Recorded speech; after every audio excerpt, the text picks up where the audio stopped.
Hope everybody's well. Welcome to the National Veterans Resource Center and the Daniela Building. Again, my name is Mike Haney. I'm the Vice Chancellor here at Syracuse University. As Sarah mentioned, we just made a public announcement that I think is relevant to the entire campus community and also to the Central New York community. We announced today that we will suspend residential instruction at Syracuse University effective the end of the academic day on Friday. We will transition instruction to an online format or to some other alternative distance modality. That suspension, what we announced is that we will take that action again, effective end of academic day on Friday and through at least the 30th of March. We will continue to work over the course of the coming weeks to evaluate the situation related to coronavirus and make subsequent decisions about whether or not we will resume residential instruction or continue in an online learning mode. This was not an easy decision. We have monitored very closely guidance from New York State and federal authorities, including the Centers for Disease Control, the World Health Organization, as well as in consultation with the Onondaga County Public Health, as well as faculty experts from our Falk School of Public Health. Ultimately, we believe that this is the right and prudent decision on behalf of our students, but also our faculty and staff and the Central New York community. It's the right thing to do from a public health perspective.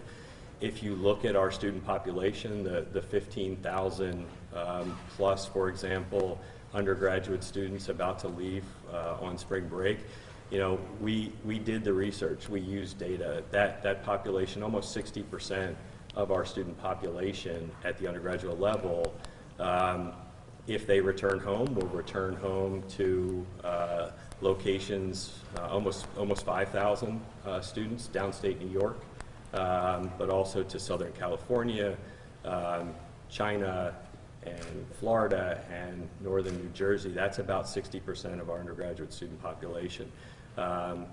As a consequence, the idea of then returning immediately from spring break and the potential risk that could pose to this community, we made this decision out of an abundance of caution on behalf of the community. We're certainly not the first university to take this step. If you follow the news over the course of the last 48 hours, many institutions have made this same choice for very similar reasons. We have been in consultation with those other institutions as well to understand their motivations, their logic, and think through with them how to proceed in the best interest of our community and our students.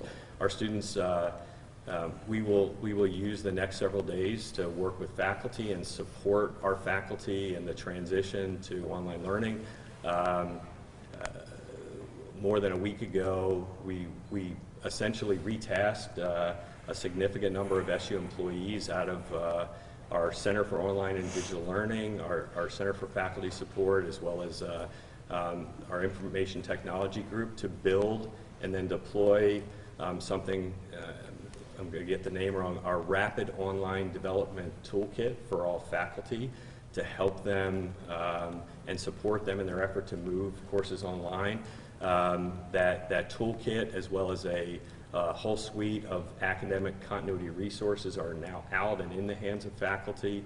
We're going to continue to work with them over the coming days and throughout spring break if necessary to support that particular transition. We are going to ask our students that as they leave for spring break, they think differently, potentially about packing and going home for spring break, that they take with them all of the things that they need to continue their academic studies when they leave, textbooks, laptops, devices, and certainly anything else that they want to have with them, given that there's the potential that they may be away from campus for an extended period of time, longer than certainly spring break. One of the hands that will eventually go up will be ask a question about athletics, and all I can say, and what we did say in the announcement, is that guidance related to athletic events will be forthcoming after consultation with the ACC and the NCAA, and those conversations are ongoing. So maybe with that, I'll stop and take any questions. One of the things that I guess I'm wondering is the timing of this, so that you have this week when there are absolutely when you guys can kind of troubleshoot, see how this works. Absolutely. When last night, we've been working this problem, if you will, 24/7 for the better part of the last 2 weeks, and when last night the data and the consultation and the advice and the counsel really all converged on the same message. At that point, we realized if we're going to do this, we do this campus community a disservice by delaying making a decision. So we worked overnight and all through the morning to get to this place where we could announce today this decision and give the campus community, both our students, staff, and faculty, the opportunity to have some time. It's not ideal, but it was not an option to make this decision once spring break started. Is there a backup plan for graduation? Have not. There are a host of cascading questions that this decision creates that we just don't have answers to yet. Should students feel confident that dorm buildings will remain open after break? That is a great. I was going to say that's a great question. Then it's still a great question, but I'm going to. We acknowledge that there are students, even over spring break, who have nowhere to go, and they're welcome to stay here at Syracuse University. Dorms will, international students, for example, and this is standard practice. We do this all the time. However, when students leave for spring break, returning to the idea of transitioning to online education, inherent in that idea is students will not be returning to our dormitories who leave upon the conclusion of spring break. So does that answer your question? You do not want them to return to campus. We do not want them to return to campus. As part of this also, you've got kids that are leaving, you've got this incubation period. That is all of what this is about. Just so that you don't know where some of them are going, you don't want them coming back, you at least give them time to be home or away. We actually do have a good sense of where they're going because we did the research, and this was to my earlier point of about 60% of our undergraduate student population are from northern New Jersey, downstate Massachusetts, Florida, Southern California. Those are all places where there's also community spread of the virus right now. Is that mandatory that they don't come back if they leave for spring break? Can you describe what the alternative long distance modalities are? So for many courses at Syracuse University, that will be what I would describe as a very traditional online experience. That said, this is going to be hard. I was on the phone with the dean of the School of Visual and Performing Arts not 30 minutes ago, acknowledging that for some VPA courses, even some Newhouse courses that require a lot of heavy equipment, a lot of equipment like I see out here, that'll be a challenge. But I frame that as a leadership challenge for the leaders at Syracuse University. That is up to us to figure out on behalf of our students. Mike, what about staff and faculty who leave for spring break? Will they be allowed back on campus? So and that's another good question, because it reminds me that Syracuse University will remain open and in normal business throughout this period. So staff will continue to come to work. You know, we're not going to be able to plan for every contingency, but the challenge here, you know, part of what else we're announcing are what we call some social distancing protocols. And again, this is upon advice and counsel from people who do public health for a living. We are going to, moving forward, and at least through the 30th of March, prohibit large events and convenings on our campus. Anything that will bring together more than 50 people. At the same time, also recommend to schools, colleges, and units that any events they have planned where they're bringing outside groups to our campus, outside speakers, et cetera, that they think about canceling, postponing, or creating a virtual means for those events to move forward. And I'll emphasize the latter part of that statement. The technology exists for us today to, even when it comes to these kinds of speakers, events, and seminars, to continue the business of the academic mission of the institution, leveraging technology, and that really is the challenge we're going to tee up. Have you heard from parents or students who have expressed concern, and did that weigh into? It absolutely did. I will tell you, for the day that the chancellor sent out a message, I'm not sure when it was, 10 days, 2 weeks ago, announcing that he was going to ask me to lead this effort. Within 90 minutes, I had more than 200 emails that came to me from parents, from students, with a host of concerns that were everything from people sharing with me homemade recipes for homemade hand sanitizer to very serious questions about the safety and welfare of their children.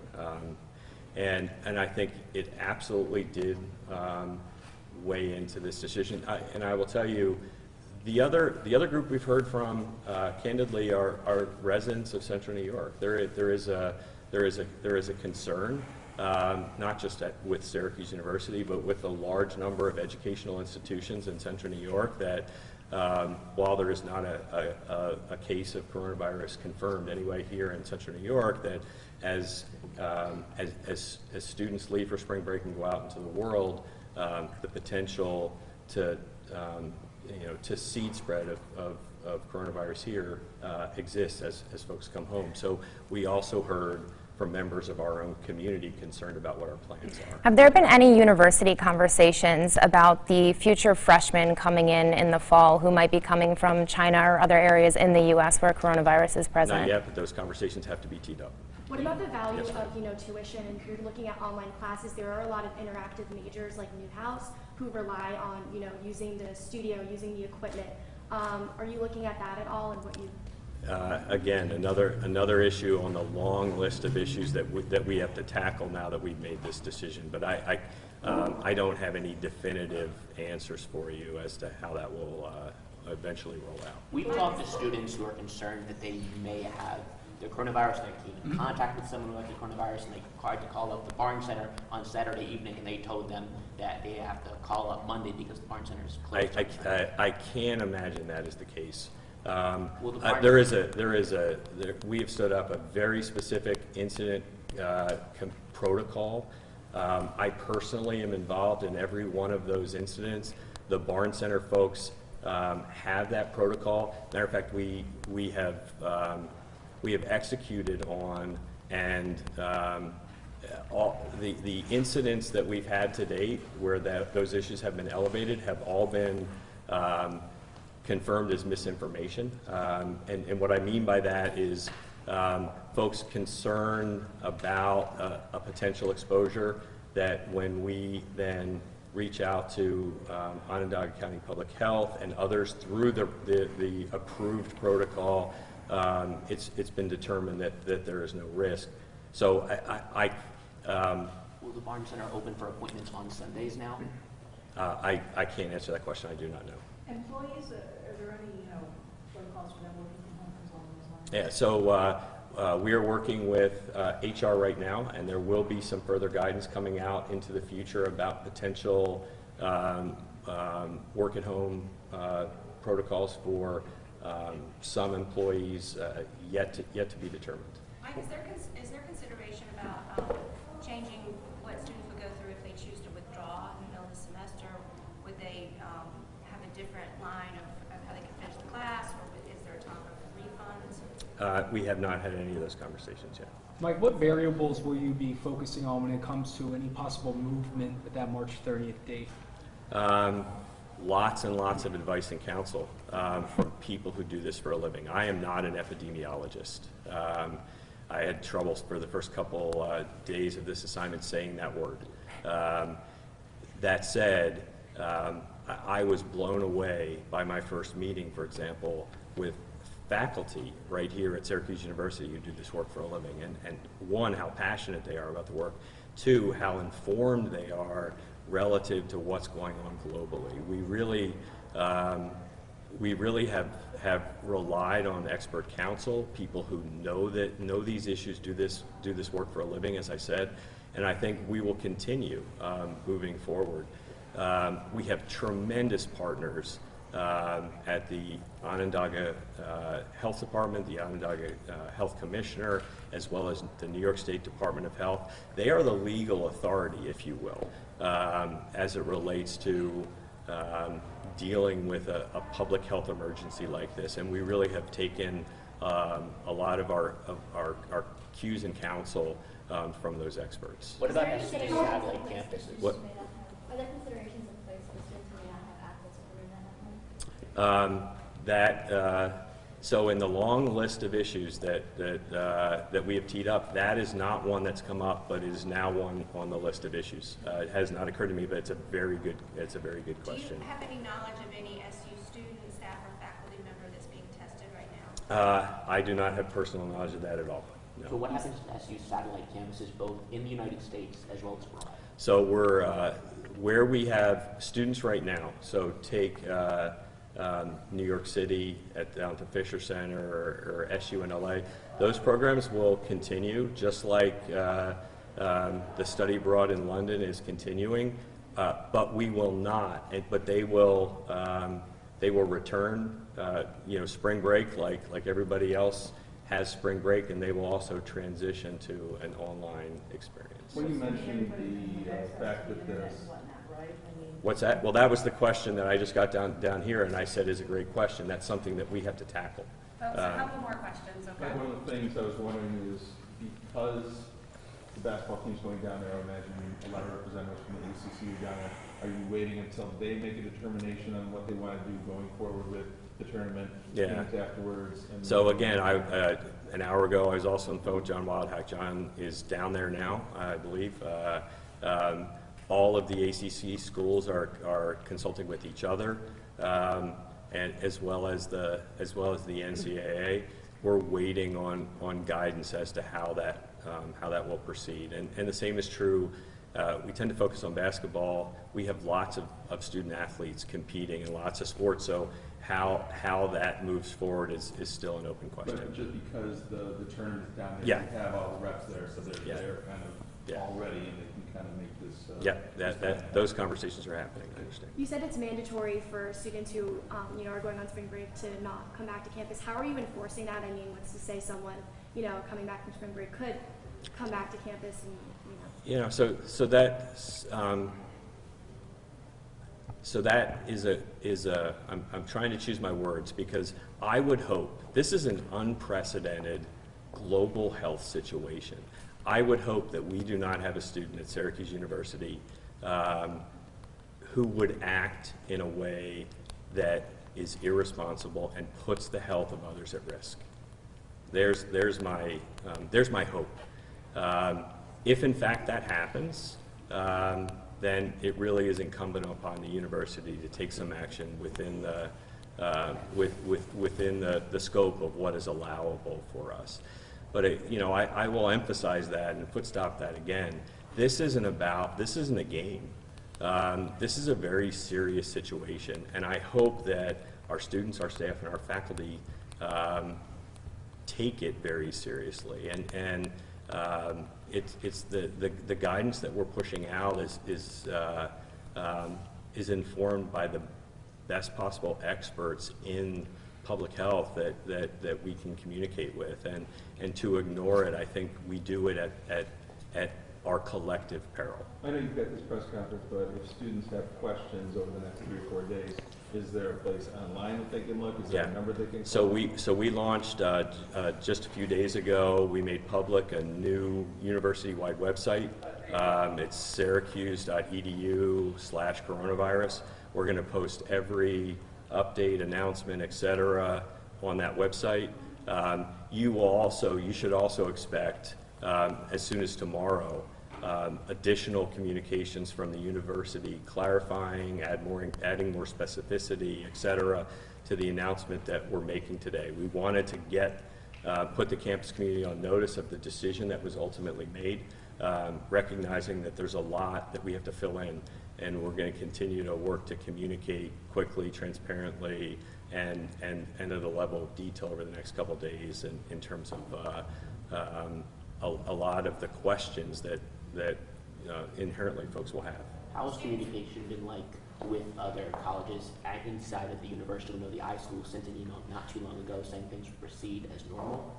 Yeah, and probably when they sent that, so I'm in regular communication with the deans. I send the deans a daily situation report, at least from the time that I was assigned this responsibility. Before this decision was finalized at 11:30 today, I did a call with all of the deans to walk them through what we're proposing, get their feedback, and we actually made some changes to the announcement that went out at 1:30 as a function of the feedback from our deans. This is a whole of the university decision that lots and lots of people had input to. Thank you, everybody. Get their stuff out of their dorms. Should they pack everything? There's guidance in the campus wide message, so I know we'll make sure we get it. See, I'm not in charge of my own life. I just do what other people do.